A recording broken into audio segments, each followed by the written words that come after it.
नमस्कार। चलिए सीधे आज के इस ऐतिहासिक विश्लेषण में उतरते हैं। जरा अपने मन में एक चित्र बनाइए। राजस्थान की वो सुनहरी रेत, अरावली के ऊंचे ऊंचे पहाड़, कुंभलगढ़ किले का भव्य नजारा और पीछे से उगता हुआ सुबह का सूरज। आज हम किसी आम विषय पर चर्चा नहीं कर रहे हैं। आज हम बात कर रहे हैं एक ऐसे वीर की जिसने अपने अटूट संकल्प से इतिहास की धारा ही मोड़ दी। एक ऐसा योद्धा जिसने जिंदगी में कभी, जी हां, कभी भी अपने स्वाभिमान से समझौता नहीं किया। हम बात कर रहे हैं मेवाड़ के गौरव महाराणा प्रताप की। राजपूत सर कटवा सकता है लेकिन झुका नहीं सकता।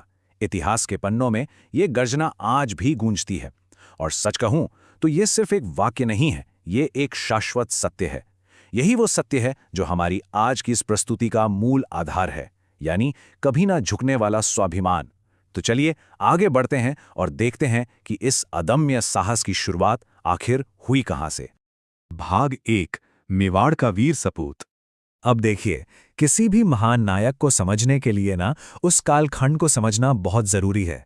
साल 1540 में उनके जन्म से लेकर दरबार में राजतिलक के वक्त मेवाड़ की रक्षा की वो अटूट कसम खाने तक महाराणा प्रताप का पूरा जीवन चुनौतियों से घिरा रहा। उन्होंने जो शपथ ली उसे जीवन भर निभाया और बस यही संकल्प उन्हें 1576 के उस निर्णायक मोड़ तक ले गया जिसे आज पूरी दुनिया हल्दी घाटी के महायुद्ध के नाम से जानती है। आपको क्या लगता है, प्रताप का बचपन सिर्फ खेलकूद में बीता होगा? बिल्कुल नहीं। उनका बचपन आने वाले महासंग्राम की एक मौन तैयारी थी। बहुत ही छोटी उम्र में उन्होंने युद्ध कला में महारत हासिल कर ली थी।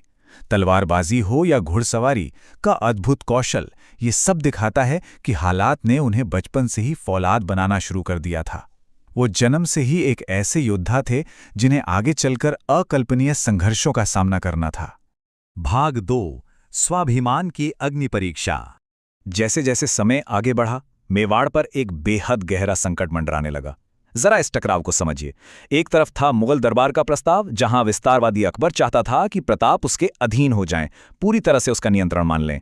और दूसरी तरफ था महाराणा प्रताप का वो स्पष्ट और अटल फैसला जिसमें उन्होंने हमेशा स्वतंत्र रहने और कभी न झुकने की कसम खाई थी। ये सिर्फ दो राजाओं का टकराव नहीं था, ये साम्राज्य के विस्तार और मातृभूमि की आजादी के बीच की एक बहुत बहुत बड़ी वैचारिक लड़ाई थी। भाग 3, हल्दी घाटी का महायुद्ध। अब जब स्वाभिमान से समझौता करने से ही इनकार कर दिया गया तो नतीजा क्या होना था? युद्ध। साल 1576, हल्दी घाटी का मैदान। सोचिए उस दृश्य को। हवा में उड़ती हुई धूल का बवंडर, सर पर दौड़ते घोड़े और तलवारों की वो गगनभेदी टकराहट। मुगल सेनापति मानसिंह की विशाल और साधन संपन्न सेना के सामने राजपूत शूरवीरों की गिनती बहुत कम थी। फिर भी युद्ध का माहौल इतना खौफनाक था कि वहां हर एक योद्धा मृत्यु को गले लगाने के लिए पूरी तरह से तैयार था। और इस विनाशकारी महायुद्ध के बिल्कुल बीचों बीच प्रताप का शौर्य अपनी चरम सीमा पर था। अपने उस भारी भरकम कवच और विशाल भाले के साथ चारों ओर फैले रक्तपात के बीच महाराणा प्रताप एक अजेय योद्धा की तरह मुगल सेना पर कहर बनकर टूट पड़े। उनकी वीरता सच में अकल्पनीय थी। लेकिन इस महागाथा का सबसे भावुक क्षण तब आता है जब युद्ध में संकट अत्यधिक गहरा गया था। बुरी तरह घायल होने के बावजूद वफादार घोड़े चेतक का हौसला बिल्कुल नहीं टूटा था।